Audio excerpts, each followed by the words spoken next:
सही नहीं है, महलू मठाई तो दही नहीं है।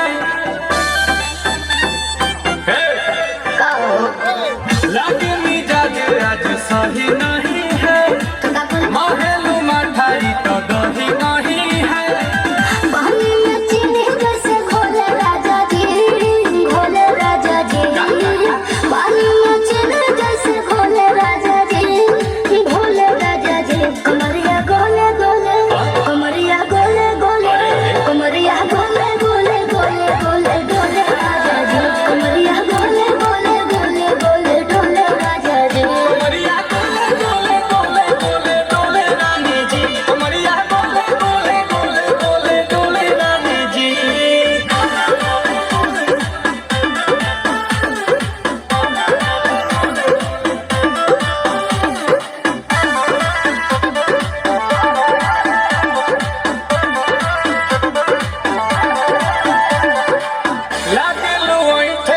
कोहरा